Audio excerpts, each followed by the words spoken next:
ಹಿರಿಯರಲ್ಲಿ ಬೀಳೋದು ಒಂದು ಸಾಮಾನ್ಯ ಸಮಸ್ಯೆ. ಬೀಳೋದು ಅಂದ್ರೆ ಏನು? ಫಾಲ್ಸ್ ಇನ್ ದ ಎಲ್ಡರ್ಲಿ ಅಂತೀವಿ. ಸಡನ್ ಆಗಿ ಬಿದ್ದೋಗ್ತಾರೆ. ಬೀಳೋದಕ್ಕೆ ಹಲವಾರು ಕಾರಣ. ಒಂದು ನ್ಯಾಚುರಲ್ ಆಗಿ ಮಸಲ್ ವೀಕ್ನೆಸ್ ಆಗುತ್ತೆ ಹೋಗ್ತಾ ಹೋಗ್ತಾ.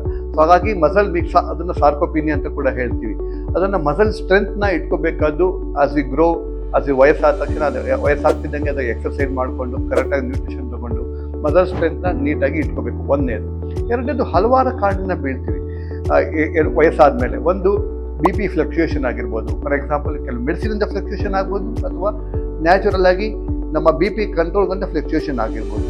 ಪಾರ್ಕಿನ್ಸನ್ ಡಿಸೀಸ್ ಅಂತ ಹೇಳ್ತೀವಿ, ಅದು ತೊಂದರೆ ಆಗಿರ್ಬೋದು. ನ್ಯೂರೋಪತಿಯಿಂದ, ನರಗಳ ದೌರ್ಬಲ್ಯದಿಂದ ತೊಂದರೆ ಆಗಿರ್ಬೋದು. ಕೆಲವು ಸರಿ ಆರ್ಥ್ರೈಟಿಸ್ ಇಂದ ತೊಂದರೆ ಆಗಿರ್ಬೋದು.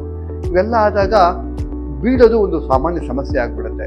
ಎಸ್ಪೆಷಲಿ ಎಲ್ಡರ್ಲಿ ಬಿದ್ದಾಗ ಏನಾದರೂ ಫ್ರಾಕ್ಚರ್ ಆದರೆ ತುಂಬ ಕಷ್ಟ ಆಗುತ್ತೆ. ಸೊ ಹಾಗಾಗಿ ಮುಖ್ಯವಾಗಿ ಎರಡು ಮೂರು ಯಾರಾದರೂ ಬೀಳ್ತಾರೆ ಅಂದ ತಕ್ಷಣ first you have to find out the reason, ಯಾಕೆ ಬೀಳ್ತಿದ್ದಾರೆ ಅಂತ. ವೀಕ್ನೆಸ್ಸಾ, ಅಥವಾ ನರ ದೌರ್ಬಲ್ಯನ, ಅಥವಾ ಆರ್ಥ್ರೈಟಿಸಾ, ಅಥವಾ BP ಫ್ಲಕ್ಚುಯೇಷನ್ನ. That become very very important to find out falls in the elderly. Prevention of falls ಅಂದರೆ ಬೀಳೋದನ್ನ ತಡೆಗಟ್ಟೋದು ತುಂಬ ತುಂಬ ತುಂಬ ಮುಖ್ಯ ಆಗುತ್ತೆ. ಯಾಕಂದರೆ ಒಂದ್ಸರಿ ಬಿದ್ದು ಏನಾದರೂ ಮೂಳೆ ಗಿಡ ಮುರ್ಕೊಂಡು ಹಾಸಿಗೆ ಹಿಡಿದ್ರೆ ಇದು ತುಂಬ ತುಂಬ ಕಷ್ಟ, ಅದರಿಂದ ಆಚೆ ಈಚೆ ಬರೋದು. So prevention of falls is very important.